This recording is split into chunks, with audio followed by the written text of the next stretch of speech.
Hi everyone! In this tutorial, I'm going to show you how to change the name of your Shopify store. I am on the home page of my Shopify store and I am in admin mode.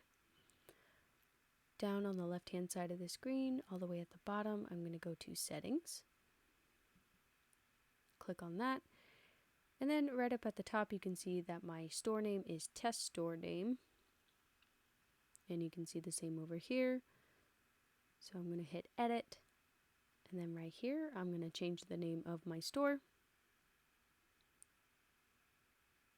New clothing store is what I'm going to choose.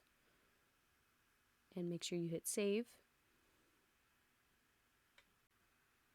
And as you can see under my profile section, my new store name is New Clothing Store.